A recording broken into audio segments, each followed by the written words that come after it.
The history of Trapani's reconstruction and urban development for too long has been shrouded in the shadows of communal disinterest and generalized irresponsibility.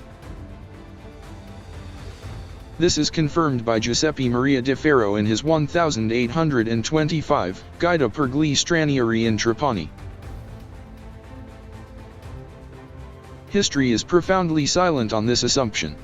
Tradition has not left us a single tract describing the warlike events of these wars, either in the seas or in the districts of Trapani.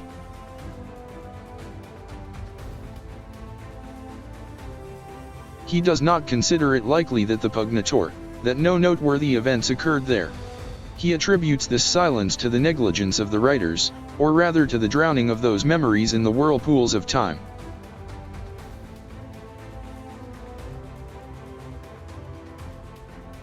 At the end of the 20th century, the details of this history came to light thanks to the papers of the municipal archives and the wealth of notarial funds of the state archives.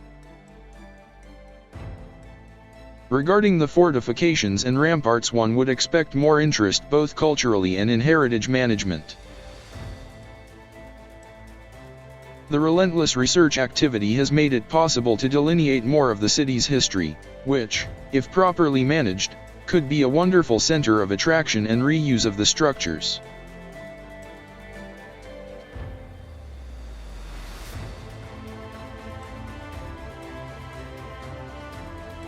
For example, even today one emergency is the completion of the restoration of the remains of the north windward rampart, which together with the routine periodic care of the fortifications could offer visitors the opportunity to relieve unique sensations by stepping on the historic walls, enjoying one of the most fantastic sea walks, witnessing unforgettable sunsets.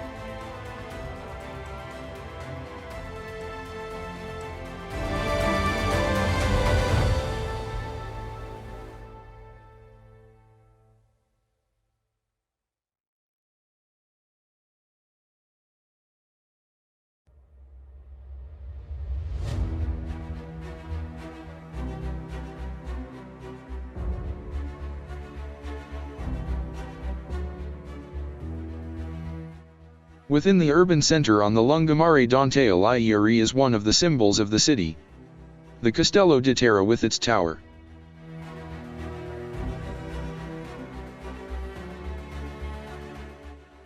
The origins of the entire structure are remote, legendary, and very strong is the affective bond on the part of the Trapanians.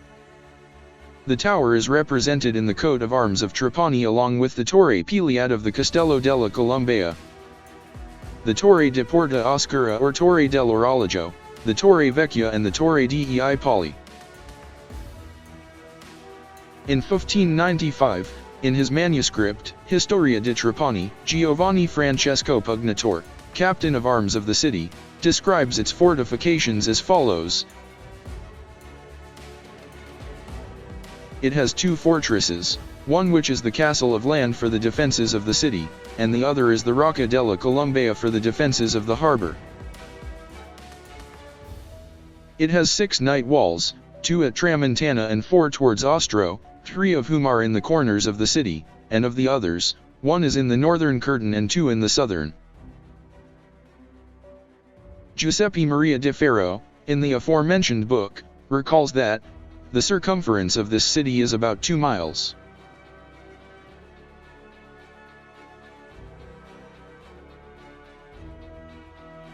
On the side of the Acacis, and of the north she is bathed by the Tyrrhenian Sea, and on the side of the Noon by the African Sea. Her old situation formed a quadrilateral figure with short, gloomy, and narrow roads. She had in every corner a square tower. Their positions, according to our most diligent writers, were, the first in the present Castello di Terra, the second rose in the place that is also called nowadays the Torre dei Pali near the neglected Porta dei Galli.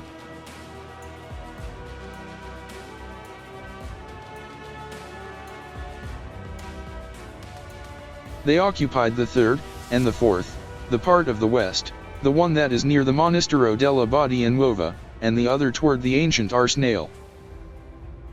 The fifth then, which armed this city with defense, was Colombara. The structure of the Castello di Terra, built on the opposite side of the Castello de Mare, known as Aculum Mara, enclosed the city on the north side and protected the canal that joined the waters of the Tyrrhenian Sea to the waters of the Sicilian Channel.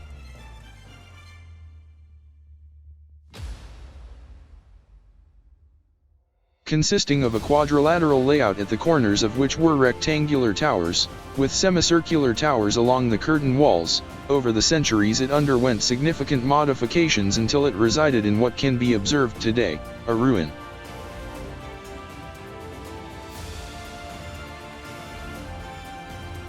However, rather than detecting faults, it is useful to point out that what little that is visible today testifies to the enormous archaeological and historical value of cultural and tourist interest to the area.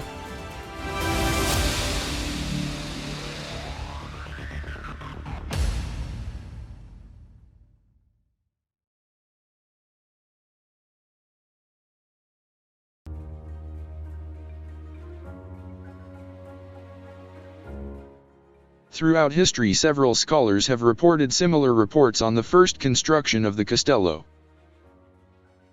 The assumption is that it was built in Punic times in 260 BC by the Carthaginian Hamilcar Barca. It would seem that already Diodorus Siculus narrated at this location of a castle that was part of the Carthaginian project of fortification of the city, with the peculiarity of opposing the Castello di Mare. Giuseppe Fardella in the Annali della Città di Trapani, Volume 1, with identical statement, supposes that Hamilcar, the Carthaginian captain, comes to the command of Trapani, manufactures the Castello di Terra in the 5th year of the Punic War, as we read from an inscription on the door of said Castello on the western side, the as reported by Vincenzo Nobile in his Il Tesoro Nascosto.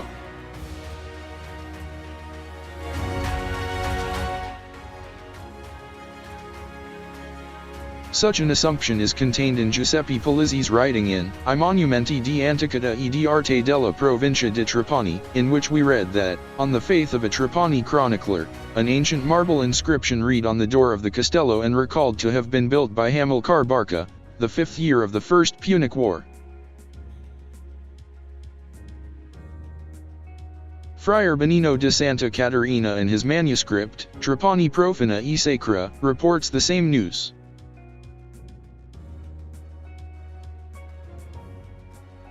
Plausible to trust the veracity of the news, even if wittily the same could be the result of a simplistic work of transcription.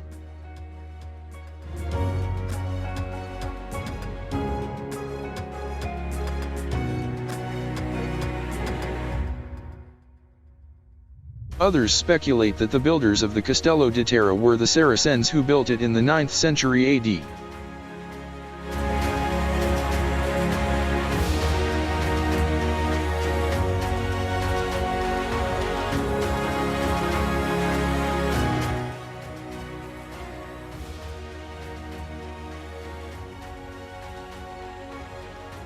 Pugnator assumes that in the 11th century Count Roger II of Altavilla, the first Norman king of Sicily, having conquered Trapani, stayed in the Castello, and to cope with the devastation of the urban settlement and the Castello caused by the raid of his son Jordan in 1077, he had what had been destroyed repaired and consolidated the ancient Punic military structure.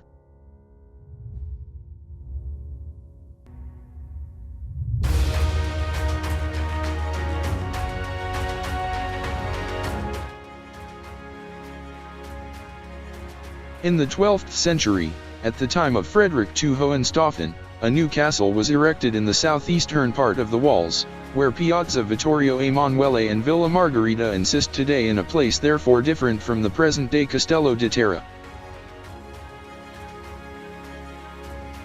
This would be confirmed by some Spanish descriptions and the historical chronicler Niccolo Speciali from the period 1282 to 1337, who reports the terms Gemina Castra, that is, twin castles.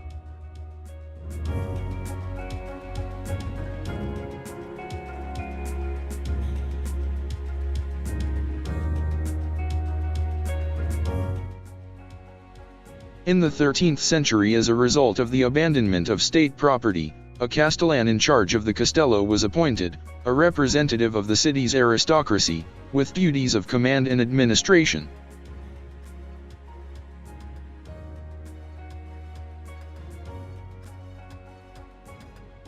Later, Considering the strategic and commercial importance of the port for connections with Spain, James II of Aragon decided to have the fortifications renovated, including that of the Castello di Terra, which was modified and enlarged by constructing a countermound in an advanced wedge-shaped element placed in front of the main gate known as the Ravelin, so that it would take on a key point to guard the mouth of the canal.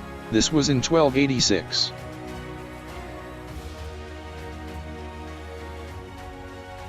The news is reported by Giuseppe Maria Ferro in his aforementioned Guida, so that then they might be known by posterity. His exploits, he entrusted to a marble, which could resist the devorating force of future centuries, the care of transmitting them to history. This stone located in the entrance of the Castello existed in the days of the historian Pugnator, but the rust of time had worn away its letters to such an extent, that they hardly presented a whole word anymore. Lacking documentary sources and evidence of archaeological excavations, doubt remains as to whether James II actually renovated the entire fortified area.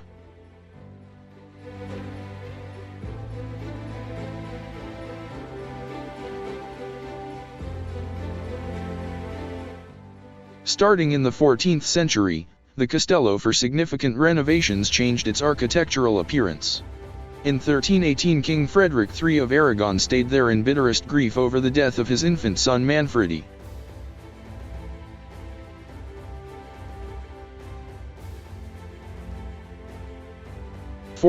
Because of the wheat famine that ignited a violent popular uprising, the Castello was temporarily used as a prison.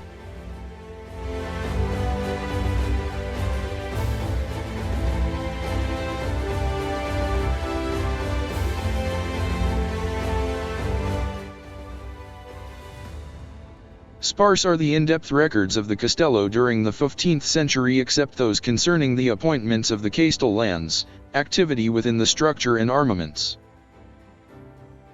The castellans were entrusted with the military command of the Castello, maintaining discipline, and safeguarding the structure. The castellan had a number of servants in his employ to whom he guaranteed a salary for services rendered. He managed the routine and extraordinary maintenance of the building, supplies, and armaments. At this time the castle was structurally consisting of 4 large towers and other secondary ones. Inside the Castello were troop quarters and numerous warehouses for the storage of provisions, weapons, gunpowder, and various materials, all separated by large courtyards. There were also workshops intended for the repair or manufacture of weapons, in anticipation of facing long defenses or sieges, and a chapel named after San Giorgio for religious services. It is reported that in 1409 the castle's garrison numbered 16 men and that foodstuffs consisted of wheat, salt, cheese, vinegar, oil, flour, and millet. Regarding weapons of defense and offense, the Castello was equipped with bombards of different sizes, stocked with gunpowder, bombard balls, and stone projectiles. And then also crossbows of various types, skeins of spare crossbow, strings, spears, armor for naval combat, helmets, rectangular shields painted with the royal insignia and capes, timbers, iron, winches, shrouds and oars. A forge and all carpentry tools were located in a room on the ground floor.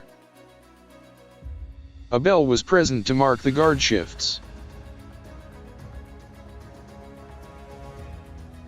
These endowments along with the work to maintain the buildings were difficult to prepare considering the tight financial constraints.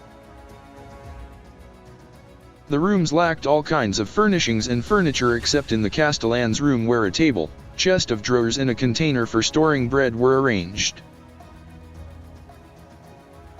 In a warehouse in the Castello, the castellan had personally barrels, vats, jars and a granary mill.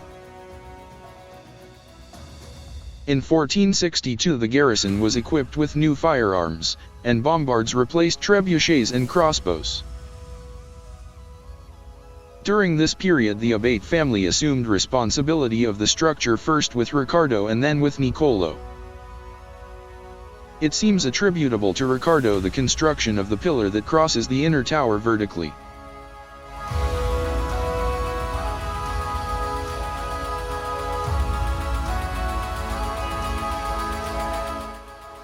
From the 16th to the 18th century a long period of darkness and neglect stretched for the structure.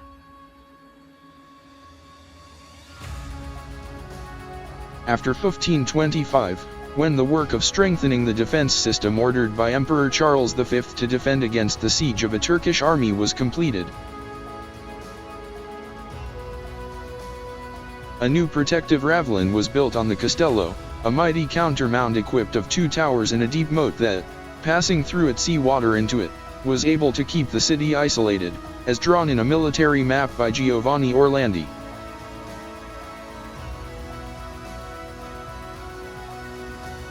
In the period around 1544, for defending the autonomy of his reformed order from the rules of the Cappuccini, Friar Jacopo de Gubbio was imprisoned in a cramped cell in the Castello. After the mid-1600s the Spanish viceroys needed to strengthen all defensive structures including that of the Castello. During the so-called Hunger Riots that took place between 1671 and 1673, the Castello was used as a prison facility of notorious aristocrats and clerics.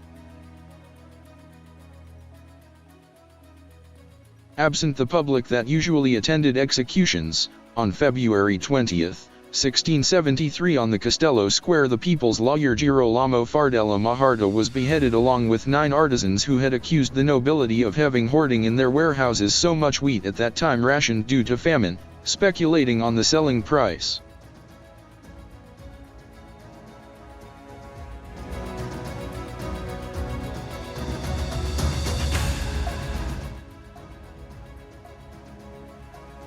At the beginning of the 19th century the structure of the Castello was enlarged and transformed into barracks by the Bourbons, who used it as a prison, and it remained so from 1820 until the unification of Italy.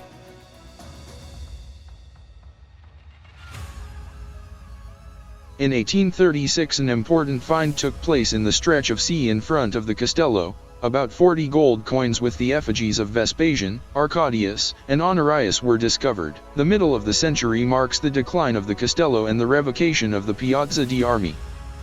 One document reports this central office of the civil engineers by a note dated January 5, 1863 from this prefecture was instructed to pass to the appreciation of the said forts.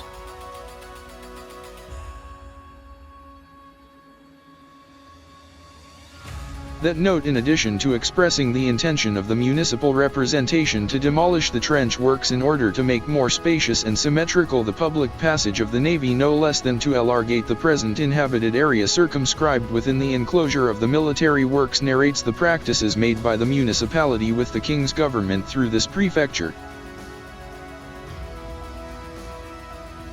so that it may be land the said old forts, as much for their mean condition, as well as for the abolition of the square of arms. Thus began the configuration of the new city known as Fora Apporta, with new blocks, housing, and roads. The mayors provided for the demolition of the walls and gates of the entrance to the city, allowing its expansion towards the east. The result was a series of demolitions of ancient palaces of sublime vestiges that caused the city to lose its medieval and 18th century image. Also demolished was the Carmelite convent adjacent to the Castello where Sant'Alberto di Trapani lived and inside of which arrived the first potable water coming from the Bonaggia aqueduct. On May 31, 1880, engineer Talati presented the project to connect the Castello di Terra to the adjacencies.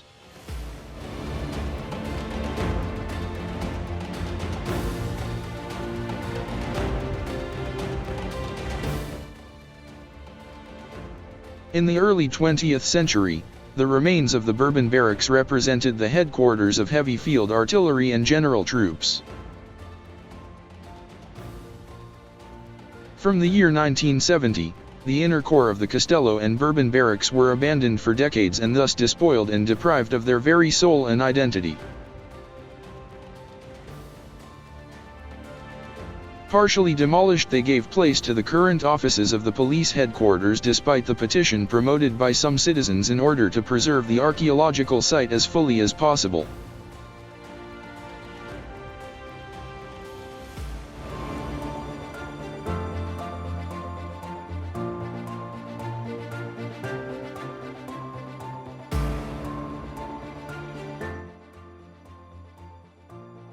In the years from 1989 to 1994, after periods of complete and culpable indifference and irresponsible demolitions, study campaigns, and interventions of restoration on what was left,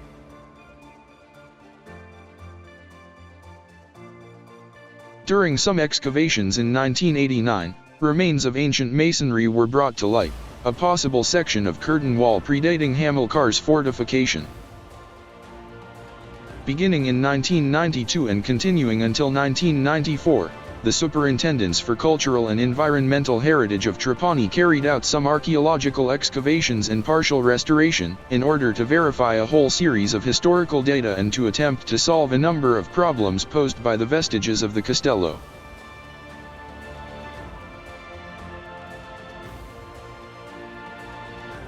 The excavation activities were aimed at to establish the dating of the two adjoining towers, bring to light the living level of the first noble floor of the inner tower and study the filling of the vaults, the levels of underlay in the Castello courtyard and in the underground rooms.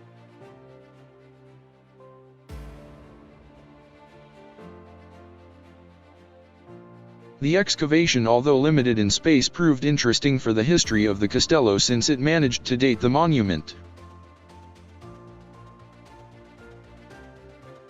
The outer tower would be from the Swabian period and should be pre-existing compared to the inner tower that could correspond to a remodeling of the Castello and perhaps even to the renovation that James II of Aragon made in 1286. It also pointed out an additional phase, first supposed, now certain, of Trapani's history, that is, the Punic phase that is now confirmed by archaeology, verified outside the Castello along the northern curtain, in the corner with the outer tower. On the other hand, he failed to verify that the Castello was indeed the one that Count Roger had built after the conquest of Trapani. No structure, no stratigraphic unit and no ceramic material belonged to that period.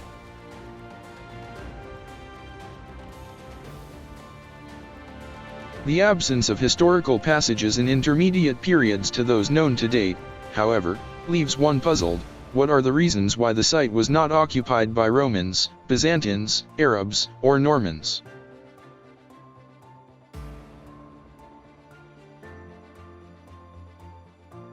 Another perplexity is the havoc suffered by the Castello in recent centuries, since it is not present in any document that it was ever directly taken, assaulted, or even subjected to bombardment either in the past nor even during the two world wars.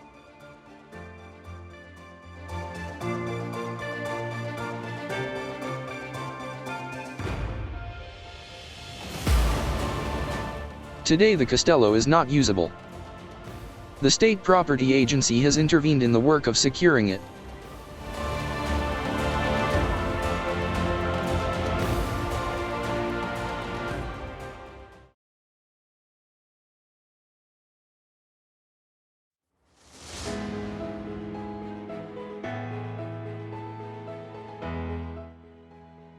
It is impossible to deny the assumption of Caius Pliny II, better known as Pliny the Elder, turpi est in patria vivere et patrium non conoscere.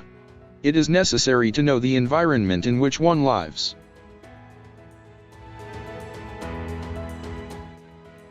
Of the original complex, vestiges remain of the solid walls of the tramontana on the waterfront visible when walking northwest.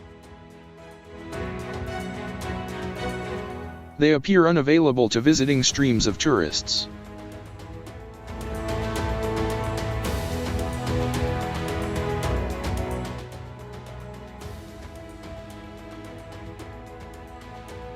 Their overall arrangement would represent a convincing archaeological proposal and would constitute a further growth of the tourist offer that would provide a broader understanding of the role played by the presence of the Castello Reale in the history of the Trapani community, as well as a source of civic pride.